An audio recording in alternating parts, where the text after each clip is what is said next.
Halo Campaign Evolved is the next project coming out of Halo Studios. It is the ultimate Halo CE campaign remake. It is coming to Xbox, PC, and for the first time, PlayStation. It'll be arriving next year. To talk more about it, we've got Dan, Max, and Greg from the development team. Guys, let's get into this. Why is this the right game for right now? We did this work on Halo Anniversary. I felt like there were certain things that were left unsaid. There were certain things that we weren't able to achieve at that time. There were certain things we weren't able to do. It's a great time to revisit Combat Evolved for new players, for established Halo players, and maybe even for old friends playing on different hardware today, to allow them to play together and enjoy the franchise together again. Going back to the Halo ring again for the first time. For the first time is really important, and for them to be surprised by new content and feel like excited again about exploring the ring world. For new players, this is the right time for you to jump in. Think of this as your introduction into this huge franchise we've been building for the past 25 years. I'm curious how you're going to focus on capturing the essence of the original, knowing that you need to evolve to kind of move the experience forward. Yeah, from design, we don't take that lightly at all. Whenever we make a change, the number one thing was to be true to the original game. For every one of those topics that comes up, there's someone who is incredibly passionate on the other side saying we can, like, that is sacred. We do not move that crate. It's really about looking across, what we've learned over the years, what technology we've built, and how we can tie that back into this experience. So in this game, up to 4 people can play the campaign together, regardless of which platform they're on. And then we're kicking it old school. We can play 2-player co-op on consoles, on the couch together, just like we did back in the original.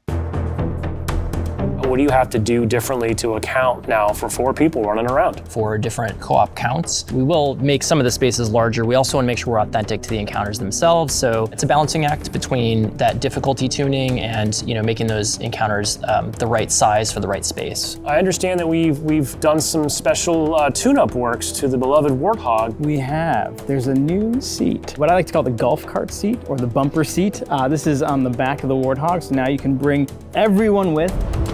Mind if I join you? Let's talk a little bit about one of my favorite aspects of the Halo franchise. What is a skull? What's cool about it? What does it do? A skull is a gameplay modifier, generally mean-spirited. It makes the game more challenging for the player. The combination, the pairing of these different skulls and how that's going to create that new gameplay experience. Huge amount of replay options for folks. I love the replayability that skulls bring to a campaign. It is almost endless variety. We have dozens of skulls this time. The most that we've ever had in a Halo game. Are you a lasso guy? I think you yourself told me that you don't think anyone would ever be able to complete this game with legendary all skulls on. I don't think so. I mean, there's a lot. And so if you can do a true legendary all skulls on run, let us know. Because I'd love to see it. I think, that'd be really hard. If there's one thing that this community has shown us is do not underestimate them, and they will find a way. So Halo's always been known for its sandbox. How has this evolved? We made sure that anything we included isn't going to drastically change the way the game plays, to change the sandbox in a drastic way, but there's some really fun kind of additions, and that's across enemies, weapons, vehicles, things that in the original CE you weren't able to do before that you now can. You finally killed the elite with the sword. That weapon hits the floor and you can pick that up and just, kind of really take it to the enemy. It's great. The sound design. All these weapons, by the way, have been painstakingly remodeled, rebuilt, higher fidelity. How do all these things kind of come to life? That comes across through the way they look, the way they sound, the effects, the actual panels on the weapons themselves, the ammo counters. With Unreal, the fully dynamic lighting within Lumen allows us to get those effects, right? That rich plasma lighting up and brightening the environment. Of course, one of the hallmark elements of Halo CE is what becomes kind of a 3-way battle with the introduction of the Flood.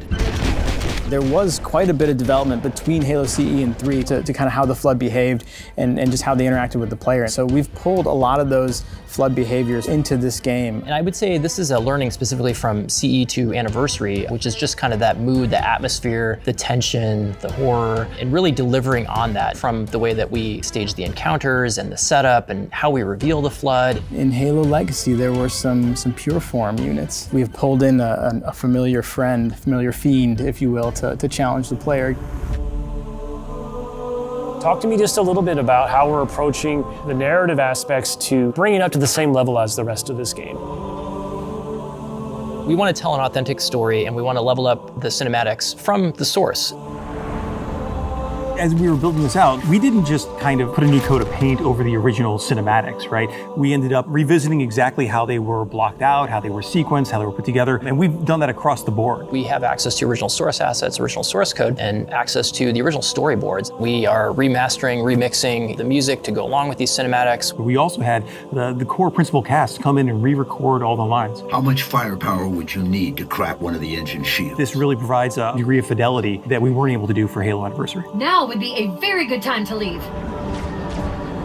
I'm super excited that this game will include 3 brand new bonus missions. Tell me a little bit about that. It was really important that we preserve the original story as it is. So these missions specifically are meant to be a prequel, a setup for, the main course. These new missions are going to offer some new opportunities for character interactions, maybe between, Chief and Johnson. We've got some new mechanics, maybe some new AI behaviors, things that haven't been done before in Halo CE. I think we're just getting started. So where are we right now at this stage in development? What can you share with us? In the past few weeks, we've been able to start engaging and sending builds out to some of our community members. We can now see so many of the elements of the level really coming together. There's a point in every game's life cycle where it kind of just comes online. Seeing really high fidelity versions of cinematics, elements of the sandbox and encounter tweaks and the lighting. You can go to someone's desk and give feedback live on an experience, and to me that's like a really exciting time in game development.